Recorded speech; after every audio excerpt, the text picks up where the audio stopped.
We're going to try to get through this one without laughing our heads off, because we've known each other a long time. Let's see, we're already doing it. You already started it. I know. And I was just by you were saying I'm not going to do this, and then I'm like, screw it. So, Dan Tidball, how you doing, buddy? Good, Dave. Good to see you. I appreciate you coming here. We're here at Lambton Metal Service, I should say. I always want to put the S on there. For I've noticed that a lot of people do that. I don't know why, but it's Lambton Metal Service. Our friends Vince Savo allow us to use the boardroom here for some of these interviews. So thanks, Vince. Thanks, Vince. How you keeping? I'm doing all right. How are you? I'm cold. It's a little chilly out, yeah. But you know what? Yeah. I don't complain about it too much because there's nothing I can do about it. It's going to get warmer eventually. Well, yeah, we're one day closer. That's what I think. Every day. Motorcycle weather for me. Days a little bit longer. Yeah, right. Yeah. What's keeping you busy these days? You know, I got a lot of irons in the fire right now. Yeah. Yeah. You always have, as long as I've known you. Yeah. You're always up to something. We met. Oh, what happened at the time? We've been friends for a long time. 25 years? At least. Probably Yeah. 30, close to 30. Yeah. But we'll say 25 so Yeah. we don't sound as old. We were looking a lot different back then. Yeah. Karaoke days. Yeah, those were the days. Yeah, there were Patty Flaherty's, I think it was. Patties, Fat Mo's, Two Amigos. Yeah, La Cantina. I made a brief appearance there. Yeah, right. Yeah. Yeah. What back then, you know, you were having fun. You were young and whatever. You're an audio engineer. You've worked in theater. Yep. You had different businesses and at what point were you like, okay, it's time to get a little serious now? I don't think I've ever really gotten serious, Dave. Well, you know what I mean. Like, But you know what? I settled down when I turned 30 and got married and have a couple kids now. And yeah. And Jessie's her name. yeah, Jessie. How'd you meet her? We met on the internet. Really? Yeah. Even back then, I then. guess that was just starting to be. I think you could call it, we were test pilots for internet dating right? back then. Was it Plenty of Fish? Or? No, I don't even think Plenty of Fish was around then. Oh, is that really? Wow. Yeah, so I'm going back. Okay. Yeah, we've been together almost 20 years. And what happened there? Like, did that, like, you met and like you went for coffee or something? We did. We met up at a local coffee shop Yeah. and shot the shit for a bit. Yeah. Yeah. Here we are. Yeah. Yeah. Did you chase her, or did she chase you, or did you just both kind of go, I like this? Yeah, it was kind of like that. We Yeah. kind of hit it off in conversation, and Yeah. What does she do? she's a speech language pathologist wow, here in okay. town. Yeah, Nice. yeah. And what have you learned from being married? I learned Pick something one new thing. every day, Dave. Right? Yeah. I know. It's a loaded question. It is right? a loaded question. Could But- backfire, Yeah, that answer. probably not. Yeah. Probably not. She loves you. She does. She does. And how old are your kids now? I have a 15-year-old daughter and an 11-year-old son. Wow, that's busy. Yeah. And are they involved, like sports or anything like that, or? One of them's into horseback riding, and they both love baseball. Oh, really? Where does Yeah. that come from? I think it comes from me. Yeah. What are you? Are you Jays or Tiger? I'm a diehard Tiger fan. Diehard Tiger. Yeah. You'd have to be. Yeah, yeah. I mean, I don't follow sports like you guys do, but I know enough about. I got a good friend too, mutual friend, I think Ryan, and he's a big Tigers fan. Oh yeah. You guys took a beating for quite some time up until recent. Up until Like yeah, last season, I Last think. season, like we were taking a beating in the first half of last season, Yeah, and we turned her and then around. Right. Yeah. And they did it the year before too. They kind of got hot there after the All-Star break and kind of took off. And we have a expectation for this season, I think, Yeah. going in. Do you go down to the games? We go to a few games a year. Yeah, a few games, Yeah. like several then, right? They're usually spur of the moment trips. It's like, Oh, what yeah. it's a Saturday. What are we doing? Those are the best sometimes, Those are right? those are the best trips, spur of the moment trips. Yeah. Like if you plan to go, it's like, oh, we got to go to this. Yeah. But if you just say, hey, what's going on today? Yeah. Hit a Tiger game. You've always been a spontaneous kind of guy, haven't you? Fly by the seat of my pants 90% of the time. Yeah. Yep. But with sort of a plan, right? Like you've always.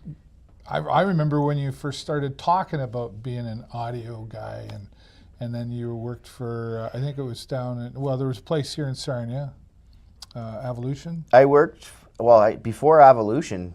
I actually did a little bit with Wilson Sound. Wilson Sound. Wilson Sound. Wow. Yeah, he hired me to work one summer with him. I'll never forget him. Yeah. When I started DJing, I rented my equipment off him. I think every DJing. musician in this city that's around our age either bought or rented something from Jim Wilson. Wow. Hanging out in his front doorway, talking gear for hours. Yep. Yeah. I remember like calling him up, and I think it was College Street he was on. Yeah, he was on College, yeah. I remember calling him up and saying, I need a blah, blah, blah, blah, blah, blah, blah. And he'd say, okay, I'll just leave it on the porch. You're coming by. Like, he put a gear out there. Yeah, just leave it on the front stoop for you. Alrighty. Yeah. Yeah. He was a good man. He was. Yeah. He was. So then Wilson Sound and then Evolution. I worked for Evolution Multimedia and a few years. And then PA Shop. I worked for PA Shop down in London. Which came first, PA or Evolution? Evolution came first. Yeah. Yeah. For Guy Bennett. For Guy Bennett over there, Yeah. And that was like, was that still early stages for you? That was in my 20s. Yeah. So you learned a lot from I learned a lot from Evolution about business and customer service, and they know what they're doing over there. Yeah. Yeah. I was going to say that the audio side, but the business side of things as well was that, especially at a young age like that, must have been a good opportunity for you to be in. It was a great opportunity because I met Guy back when I was in high school at Skits, and that's that's where the trek actually started. You were a bomber, were you? I was a blue bomber, yeah. And I started working in the auditorium at Skits. Oh, wow. And that's where I really, what do they say? Shined? No, I'm not going to say shined. I learned a lot there. Yeah, okay. Yeah. That's where I got into it. Yeah. Yeah. What'd you learn from there at the auditorium? Everything. That's where was it all it a started. Great sound? If I remember, it was a great sounding room. It was a big room. It's a rare opportunity to go to a high school that has an 860-seat auditorium. I know. Like, that's bigger than the Imperial That's Theater. 200 seats bigger than the Imperial Theater. Yeah. 260 bigger than the Imperial Theater, actually. Yeah. So then Skits, and did you like high school? That's I always ask. You know what? High school was fun. And I'm not, like, yeah, you're there to learn, but you're also there to have a little bit of fun. I think so. And if you're not having fun, what's the point? I didn't do much school. I did more fun. I think I spent more time in the auditorium than in a classroom. Yeah. I guess you could say the auditorium was my classroom. Were you smart? Like, were you book smart? Or did you just do just enough to pass kind of thing? Were you just like, yeah, I got to get this done and over with? I think I did I'm not going to lie, I did just enough to get by. Me too. Because that's... What was your worst subject? Oh. Anything I had to sit and read or write. Yeah. So let's just say tech, arts were my finest subjects. Yeah. I was the same. Drama. Yeah. And computers, electronics. Never took a computer class. No? Never. Which is odd. Yeah. Being how we are today, everything's digital. Yeah. What did you know, like, at a certain time, like, this is what I want to do? I want to be an audio engineer. Am I saying that right? An audio engineer? Yeah, audio engineer, yeah.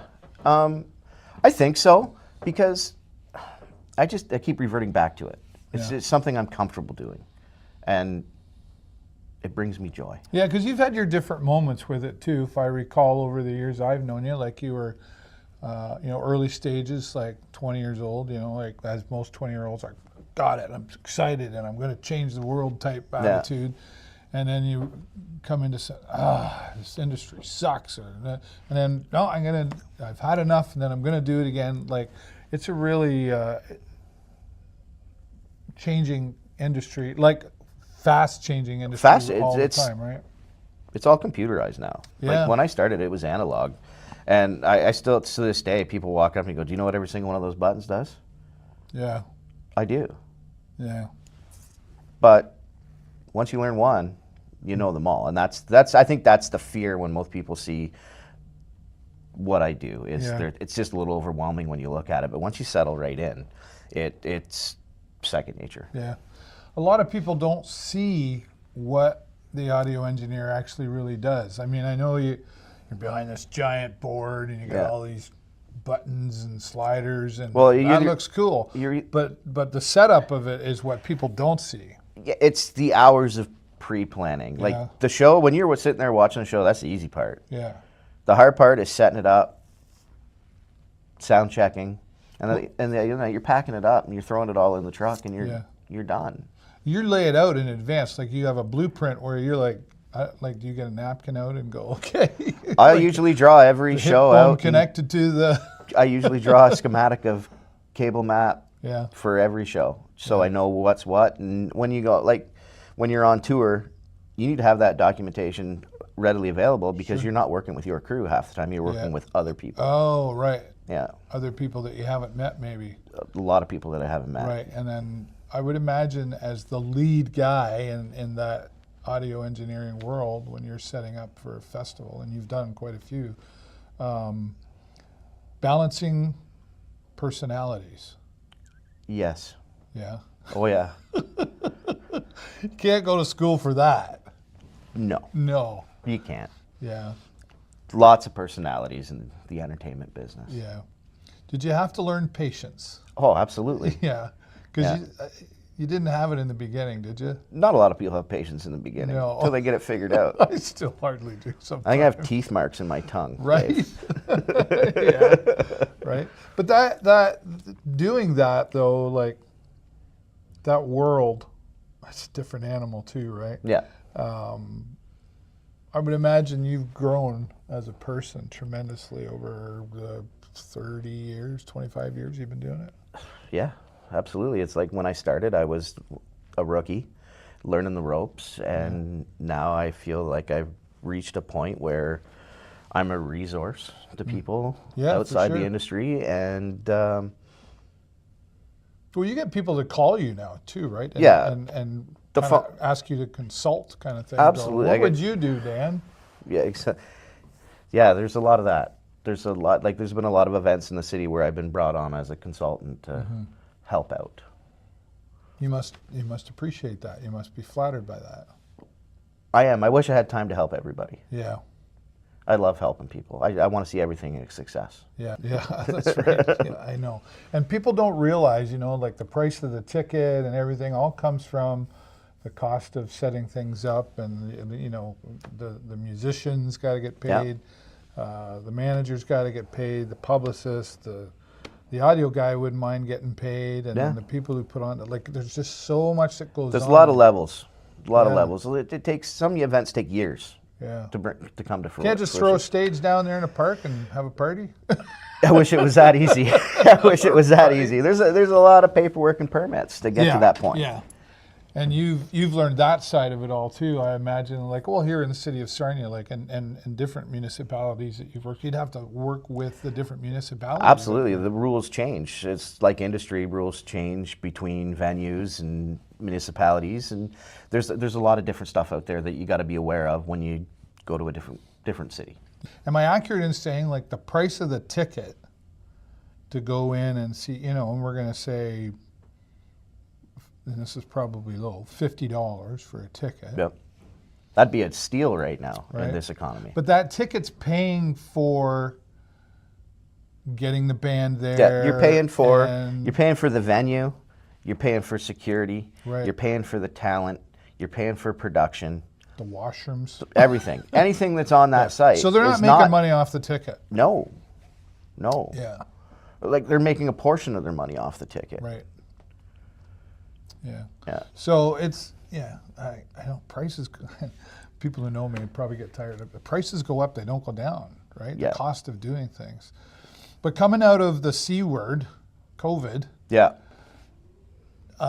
did prices escalate on putting this type of thing on, or was it like I'm hearing both? Absolutely, because I think the entertainers they're hungry. They hadn't worked, and the ones that did work, good on them to find a way to do it. Yeah. But a lot of people didn't work. Even people in my industry, audio guys, lighting guys, they left the business. They're either in desk jobs now, or they're driving truck or doing whatever. Yeah. There's a lot of great sound guys out there that are technicians for Cogeco, Bell, Shaw, you name them. They're out there doing it. Yeah. You mentioned lighting in there. Was that something you used to do too? I did a lot of lighting. Yeah. Back in before I jumped ship to audio, I did a lot of lighting. That's where I started, was doing lighting. Yeah. Right down to I call them the big cannon light Yep. cannons. Yeah, I think the first time I ever touched light was a follow spot in the Skits Auditorium. Wow. Yeah. Yeah. They were bright and hot and They- clunky. There was the reason why you see those guys wearing the shorts and a t-shirt. It's up there doing lights. Right. And speaking of lighting, I think, and I'd like to mention a mutual friend that's no longer around with us, but John Sexton. John Sexton. I went to high school with him, a crazy bugger. Loved him. The first time I met John, he was yelling at me for some reason. Oh, yeah? But then I found out John just yelled all the time. He does. And it was either about needing help or something to eat.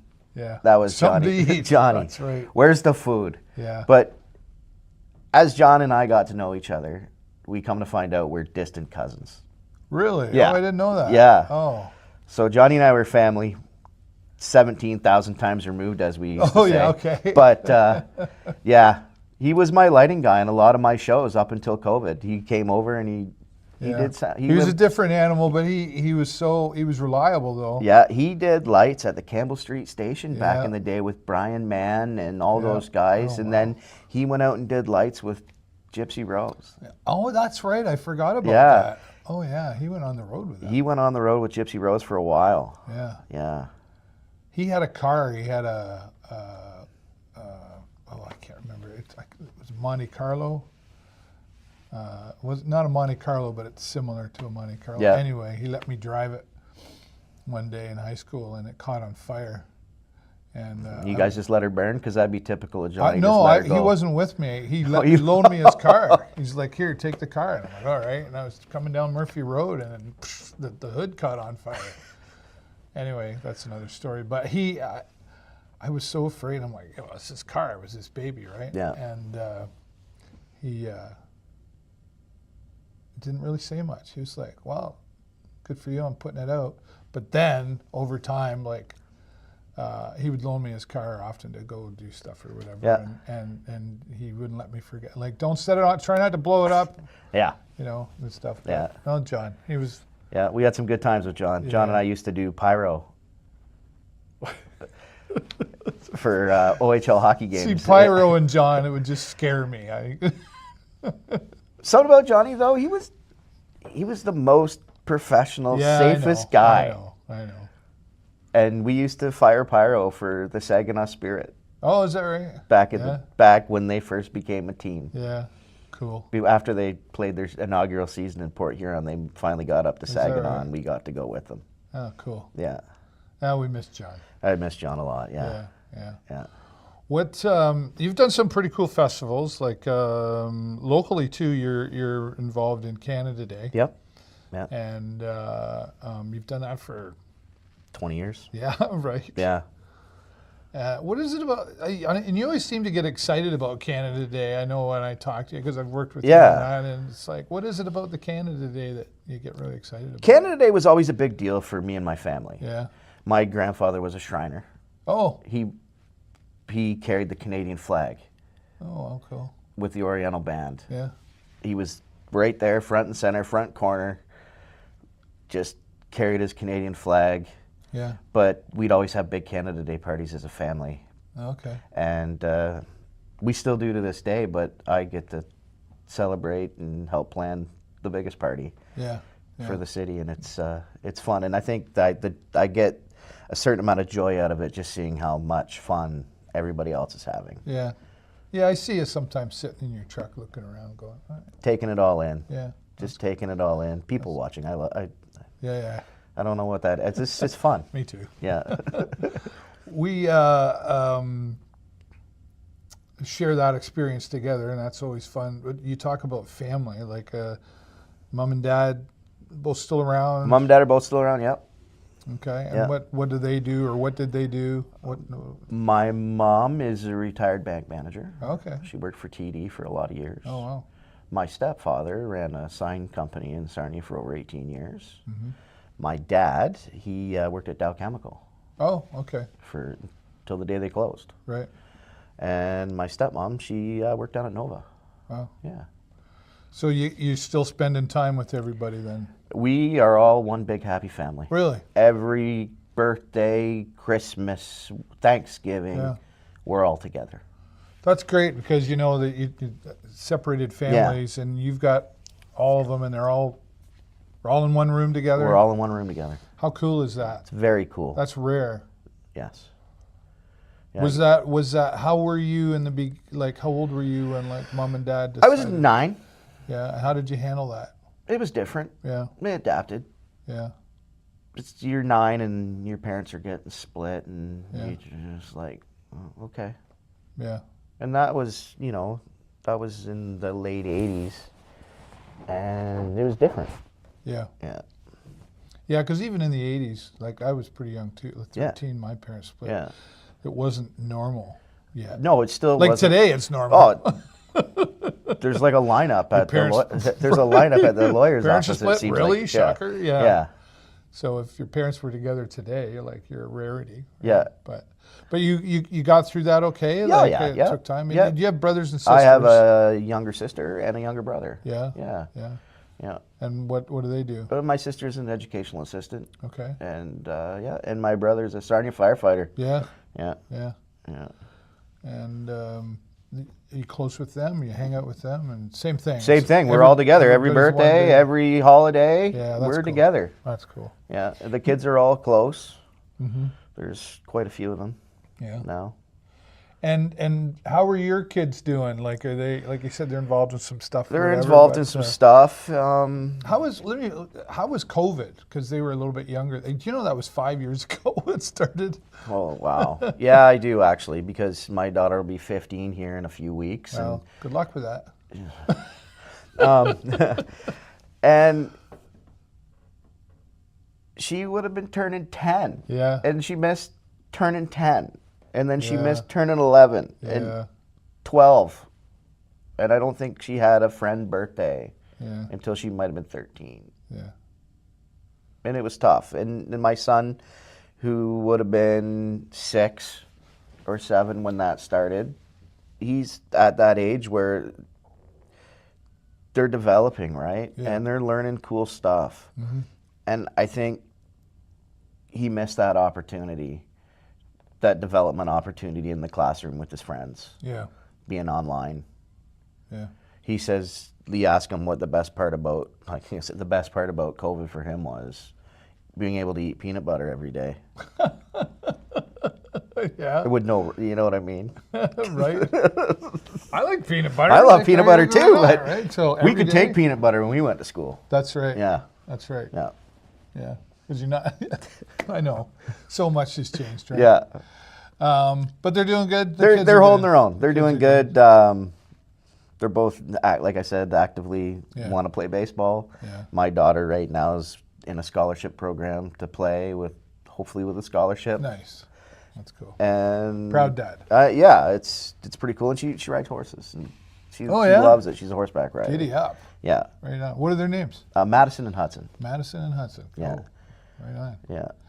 What, at point, you were at Imperial Theater. Let's talk about that. You got heavily involved there. Very involved with the Imperial Theater. Theater. In Theater Sarnia, I was actually the first summer student they ever hired when I was 17. Oh, wow. So they opened in, December 31st, 1995. So I was there that night, and I've been there on and off ever since. Yeah. I got to spend the year there as a summer student, and then I went off to college and tried a couple things that didn't pan out. Yeah. And I got hired back as their first ever, they called it the technical coordinator back then. Oh, okay. Still don't know what that job title meant, but I did stuff. You did stuff. And then that's when I left there and went over to Evolution Multimedia. Right. Kind of wanted my nights back for a little bit. Okay. Did you, but before you go there, were you ever on the stage? I was. Yeah? Yeah. In what? I played King Neptune in Dick Whittington and His Cat. It was a pantomime Christmas show. Okay, I've never heard of it. Either did I, until I was convinced to read the script. Yeah. Yeah. But you had fun with it? I got to pretend I was sleeping and then get woken up on stage. It was great. Oh. It was like normal. You didn't have any dialogue? Oh, I had a song to sing and everything. Yeah? I had a few lines and a song to sing. And how old were you when you did that? Ooh, 20 or 21. Yeah, right? Yeah. You pulled it off, though? Oh, yeah. Yeah. Yeah. Cool. Yeah. Well, you weren't shy at the karaoke bar either. No, you know what? I don't know what it is. As maybe because I've gone to the dark side of the entertainment industry. Is that what you call it? Being behind the scenes. Yeah. Yeah. Yeah. But, you know, I've thought about it, getting back up on stage. But we'll see. Just do it. We'll see. Why not? We'll see. We'll see how it goes. You shouldn't have told me because I'm going to be after you now. Well, I did audition for Sarnia Sings, Yeah. and then the pandemic happened. And COVID. Yeah. Yeah. And then you've just been busy since. Didn't do other things. Yeah. Yeah. Anything that I can pull out of you to share that, or is it all top secret stuff right now? Well, ask the question. You might get an answer. Well, what are you up to? I have the unique opportunity with touring with a band right now. Oh. Yeah. Sarnia. Can't tell me the band? Oh, I'll tell you the band. It's Classic Seger. Yes. It's a Bob Seger tribute band, born and bred right here in Sarnia. I already knew. Yeah. Classic Seger, like, how many people from Classic Seger have I interviewed? There's got to be a couple I've missed, Yeah. but not intentionally. But yeah, Classic Seger for sure. We got to talk about that because Yeah. this is and when I first heard about Classic Seger, I was like, oh, finally, because back in the '90s when I started DJing and stuff, I was huge Bob Seger, and when I sang, I sang all that. But that's one of those ones where not easy to duplicate. No. Like there's so like the expectation I remember of like hearing the guy singing the Bob Seger, you better be good. Like don't mess this up because it's classic Seger. It's got that sound. Yeah. And they pulled it off tremendously. We've been having a lot of fun. Yeah. We've been given the opportunity by our fearless leader, Darren McClay, to travel all over North America, see some really cool venues. Had the opportunity to record with the band at Muscle Shoals Sound. I know, like how cool is that? Like, he sends emails out, and he's like, "Oh, FYI, we're gonna go do this," and we're like, "What?" I'm like, "Cool, man, thank you, thank you," and he's just like, "Hey, man, you only live once," and so we're living. Yeah. And so here's the cool thing about it, not that that's the only reason, but you're getting paid. Like everybody's getting paid. And that's like professionally. Yeah. Right? And I think that's so cool because, I've often heard a lot of people say, well, you got to leave Sarnia to make it big.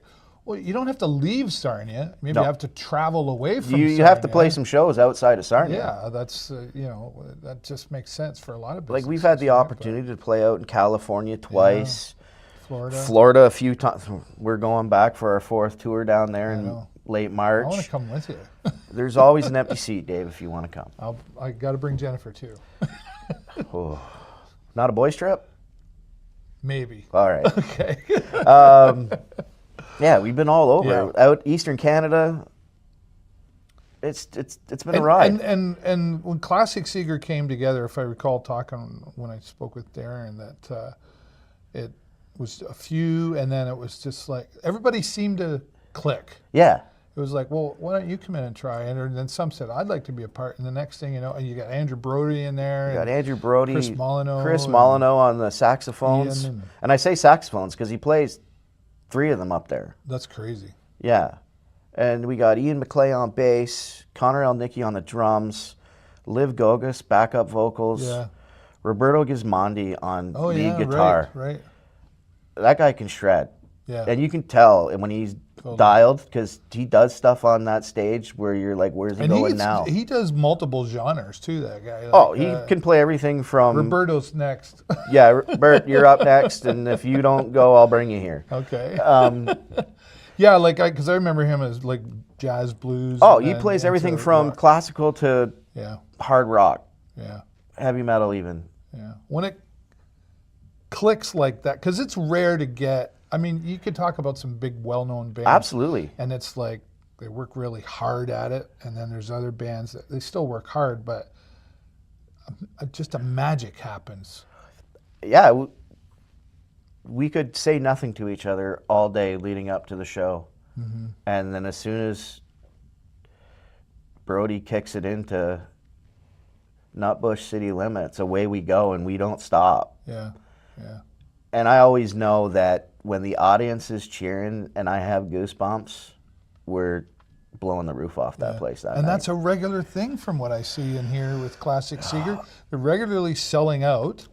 Like, Yes. I remember when you played here, I couldn't get a ticket. I was like, it was gone in like 15 minutes. I was like, but that's so it's amazing. And it's not just little rooms either. We're playing big rooms, like 2,500 seat venues now. And just yesterday it came out, we're playing at Casino Rama. We're part of their spring concert series, which I was hoping you'd share that, it's gonna has it still sinking in? I don't know. It was like we had the opportunity to play Massey Hall a couple years ago, and that really didn't sink in until I was standing on stage before anybody else walked in. Yep. And that's a unique opportunity. That's one of the venues on my list where that's like a music shrine in Canada, is playing Massey Hall. Yeah. And then the next one is Roy Thompson Hall in downtown Toronto as well. Like there's venues out there that, I'd love to push faders in that room. And Massey Hall was one of them, and she's crossed off the list. And you, I'm sure, and the musicians would feel the same way, but different perspectives. Like you're on that stage, and I've observed you even just at festivals outside. You're on the stage, you're walking around, you're feeling it out, you're just trying to get the feel for the room, so to speak. And then you go and do your magic as well to make it all work, right? Yeah. And do you get nervous? Oh yeah. Yeah. Like we'll get through sound check and like, okay, that was great. Yeah. But you're doing sound check before there's anybody in that room. Yeah, I know, right? So everybody's like, when you go to a concert, it doesn't usually you're in there the first tune, it sounds okay. And then sometimes you see beach balls starting to fly around. That's for a purpose. Yeah. And usually by the second or third song, it's dialed. Yeah. But it takes a few tunes. Yeah. Whether you got an empty room that holds 3,000 people and you do a show, you sound check with nobody in there, it feels like you're outside. Yeah. There's so much resonance and echo. And you're trying to get it from the first song, though, right? You're trying, because if you don't come out swinging. Yeah. But you don't get any credit for it. It's the band that's great. It's all the band. But you know what? I couldn't do what I do if it wasn't for the great musicians up there on stage. Yeah. And I say that doesn't matter where I'm mixing, whether I'm mixing Classic Seger or a local band at the Refined Fool. Yeah. If the talent ain't there, not gonna happen. You get what you get. Yeah. But we're so lucky here in Sarnia. We have so many talented musicians. Right. It doesn't matter what venue you go into in this city. It's awesome. Yeah. And we're lucky. It's a real culture. Like, the music is a culture, but it's a real culture on its own, the relationships. I remember like interviewing John Mallon from Ups and Downs. He's been a great supporter of independent and local musicians for a long time. And he kind of said that too. Like, it's a real supportive community. Even if we don't all like each other at times, you know, it's like, but I still need to go and do that. And we're a hub for that entertainment, and there's just so much here. And venue, well, like Sarnia Sings, does a great job of attracting that. The theater, you don't have to go. Sarnia, Carrie Beauchamp. Yeah. Come on, Carrie. She won't give me an interview. Carrie, it's time. It's time. I keep trying, but she's that one though too. That's like, she doesn't like the spotlight. She likes to put everybody else out there and push their talent and everything. Yeah. And I think that's what a lot of like what you do, because you're not just an audio engineer. You're a director. You're a talent promoter. Like you're kind of all hats in it. Yeah. Even if you're not seen doing it, right? Yeah. It's a big piece of the puzzle that makes it all work. But absolutely. The Classic Seger to play. When is that to play? Oh, now Rema. you're putting me on the spot. Okay, well, we'll find out, and I'll put it in the comments, because Yeah. I want to make sure I can get there, too. Yeah. I have not yet seen Classic Seger, not for lack of trying, No. but the fact that it's at a casino, I could probably talk my wife, Jennifer, into going. Absolutely. She loves it down there, actually. Absolutely. Yeah, and Rema, I've already talked to their tech crew there, Yeah. and they're excited to have us, Yeah. and their facilities at our disposal, so we may Yeah. be changing a few things in the show. Top-notch room in there, too. It's- Saw Randy Bachman Oh, there. it's a huge room. Oh, Randy Bachman. Yeah. What a guy. The Got to meet. second time I saw him was there at Rema, and I was like, okay, he's this great storyteller, of Oh, course. yeah. And I was like, okay, am I going to hear the same stuff? A couple of things were similar, but he twisted them, and then everything else was like, wow, that wasn't the same show at all. And he had his son up there. That Oh, did wow. that, what was, I forget the song that his son did. That was kind of like a one-hit wonder kind of thing. But anyway, it was really Yeah. powerful. And that stage in that room, I think you're going to have a lot of fun in that room. I hope so. Yeah. Yeah. Yeah. Now, I know some other plans from Classic Seger for traveling. Are we allowed to talk about that yet? Yeah, absolutely. It's public We now. are.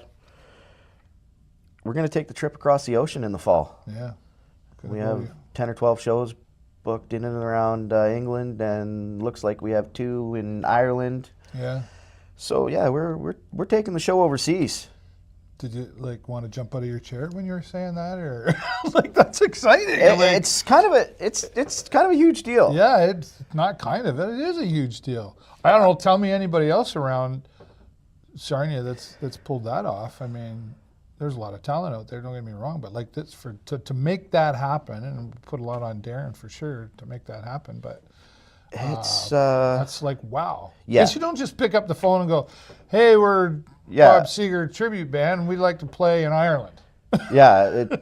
Like there has There's to a be lot of legwork there. I know we're working with. We have some promoters now that call us. Yeah, Which yeah. that Well, I would That's- think that's a the lot of- theaters that you've traveled to, like throughout the States and Canada, they all talk to each other. they I do. think. We have in some of the venues we played in, we had to provide references. Yeah. And video, but there's so much video out there, just on our Facebook page and Instagram, and our YouTube channel. Yeah. There's lots of ways to check us out and see Yeah. what we're up to. Yeah. You're how old are you now? I'm 44, David. Yeah. Okay. Yeah, that's why you're like a little brother to me, I guess. Yeah. Because I'm the older one. But you're 44, and we talk about time going like that kind of thing. When you're my age, 55, 60, Yeah. you're going to be able to look back. I am. And go, wow, what a life. I'll have some How good did stories to tell. I already got good stories now, but I'll have great stories Yeah. to tell later on. Yeah, we're sitting in the rocking chair out on the porch. Do you remember back in the Oh, yeah. We're already saying back in the Oh, day yeah. now, right? But I Yeah. mean, is that but that's not soon in your life. You just and will you stop? You I don't think so. You just keep going. I just want to keep doing. I'm having fun. Yeah. What And- about travel?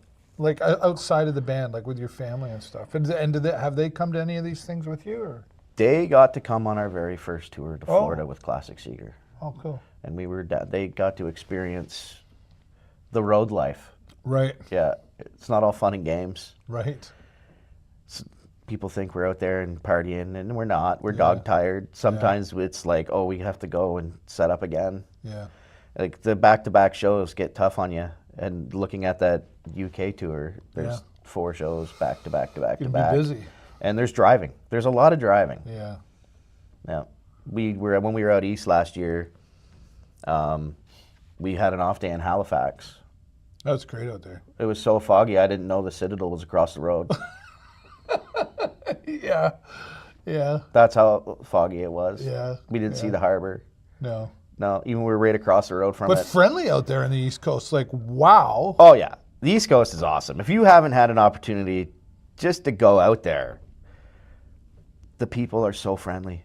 Yeah. Oh, they'll open their door. They Come on in. did. They did for us Yeah. after one of our shows. Oh, is that right? In Liverpool. No, was it Liverpool? No, it was one of them out there. Yeah. Come on back to our place for an East Coast kitchen party. right? That was a good night. Yeah. We played our show and then packed her all up and headed over to this house, and it was a good night. Yeah. It was a good night. I'm just going to leave it at that there, right? You know, we can't tell you everything. Congratulations. I mean, Thanks, man. I mean, I know it's not all just you, but I mean, what you do with that group there is I'm just so one person in a very talented group of people. That's right. Yeah. If Classic Seger at some point comes to an end for you, not that I wish that, obviously, but good things come to.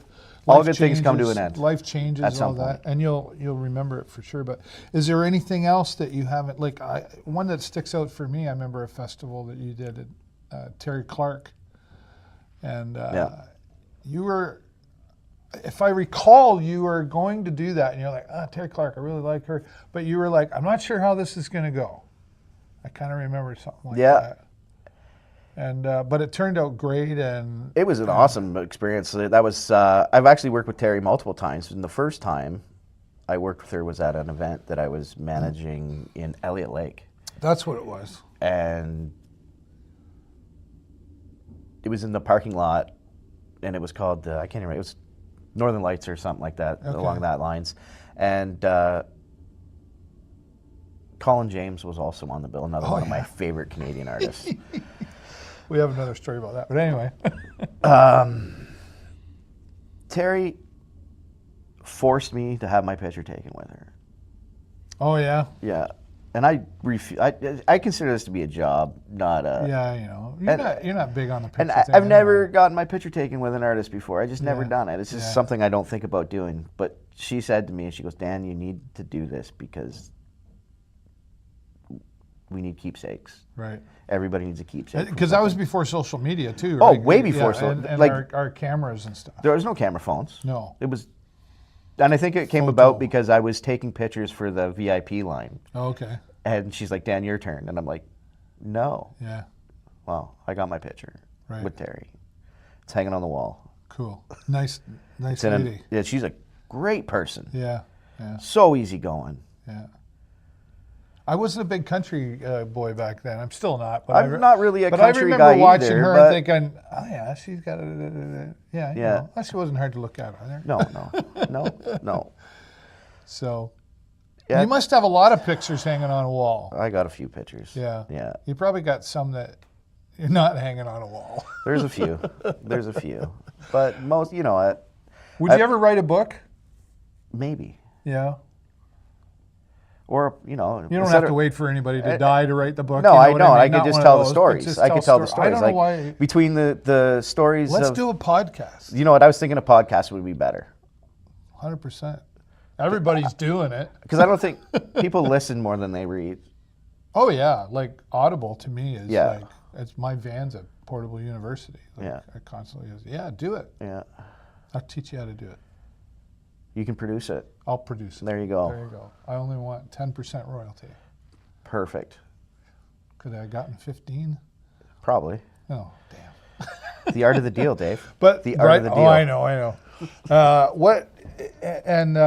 Do that.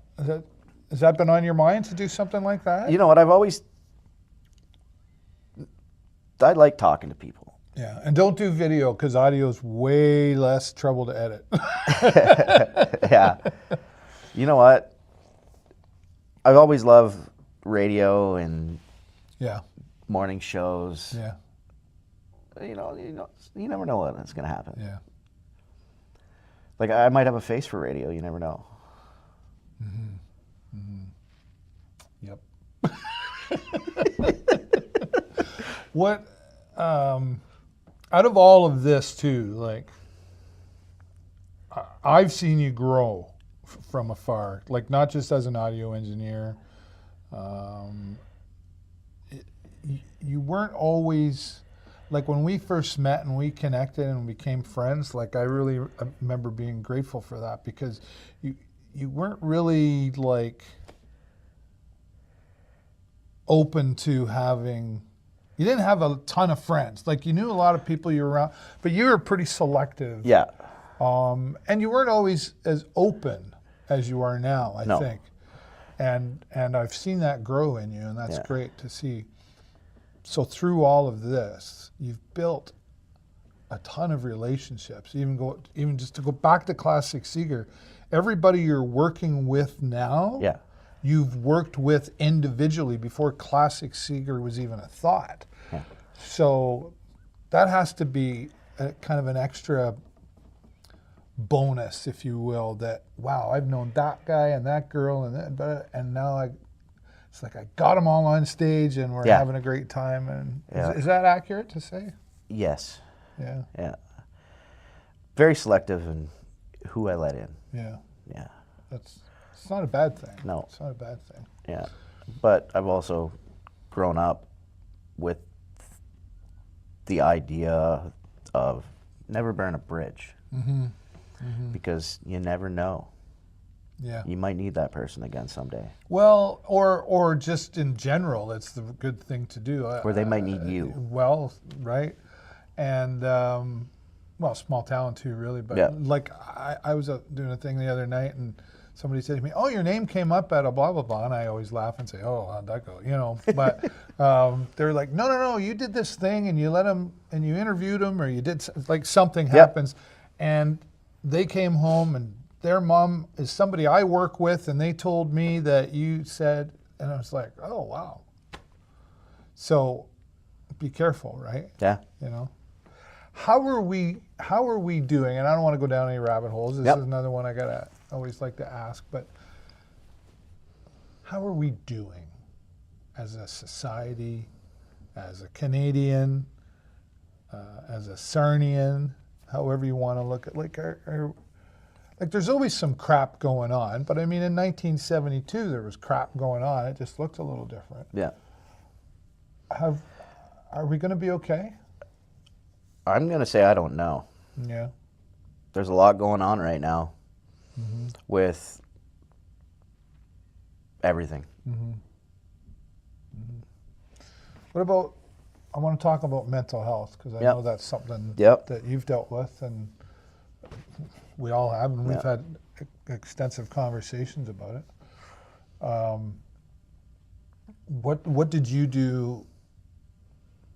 Did that come out more in COVID for you? And what did you do to? Actually, it was before COVID. Yeah. It was before COVID. Probably, if I may say, jump in, longer than anybody else, including me, knew. Yeah. Yeah. Yeah. So was that from the male stigma? Am I saying that right? There's a stigma, like guys are tough and we don't talk and we, you know. Part of it. Yeah. Part of it. I think I was going through some major changes professionally and personally, and just I got overwhelmed really fast. Yeah. And I just went and got help. Yeah. Yeah. Good for you. Yeah. And going for the help has helped it's helping. supported? It's I don't think I'm there 100%. Right. And I don't think I'll ever be 100%. Right. But I feel better. I'm working towards it. And yeah. Thanks for sharing that, because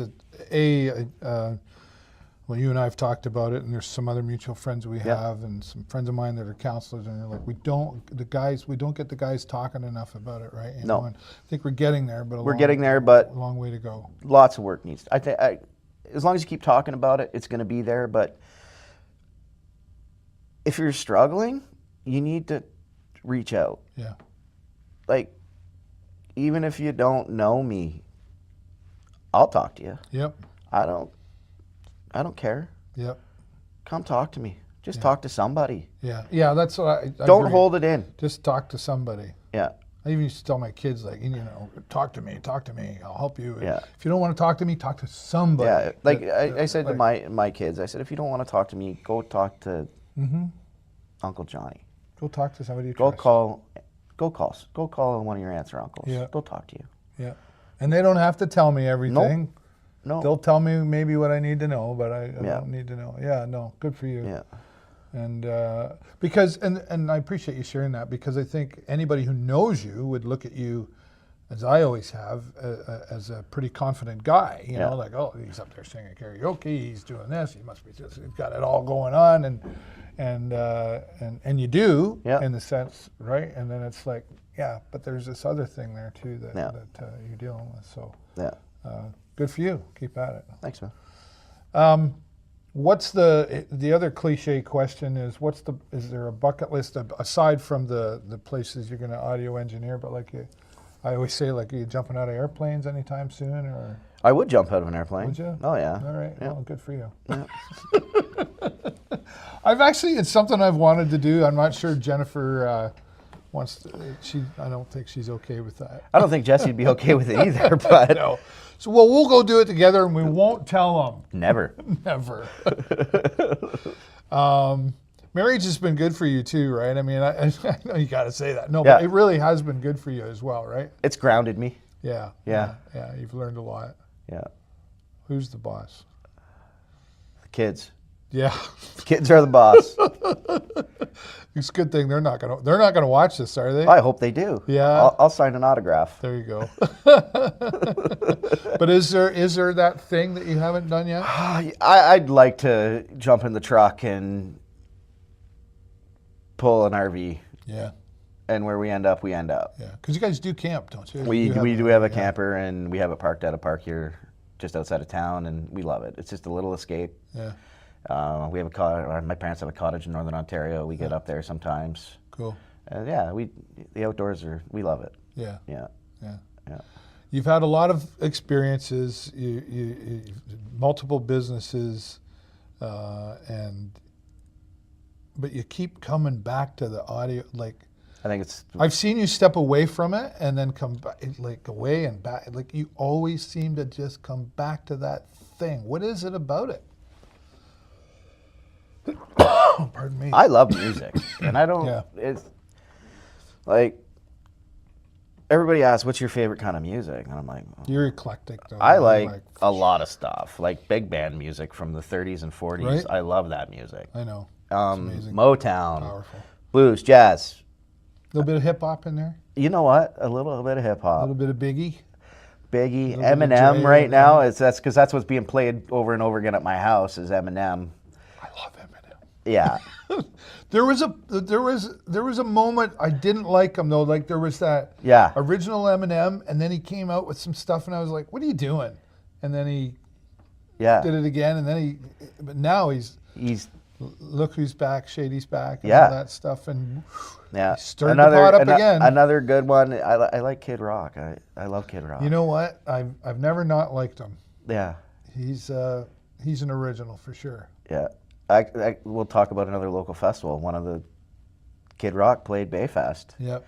And still to this date, and I saw a lot of Bayfest shows. I like Kid Rock. Yeah. Best one ever. Yeah. Well, it was good. Yeah. It was really good. It was a rock show. Yeah. There was no theatrics. It was just a rock show. Yeah. Yeah. I missed that one.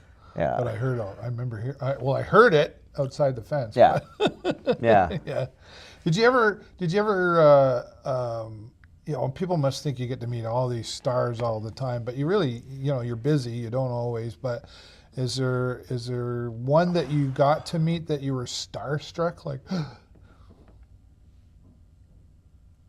Like, to me, Kid Rock would have been. Rock would have been awesome. I didn't get to meet him. I would have got a little starstruck with him, I think. Because he's just a regular dude that does his thing, right?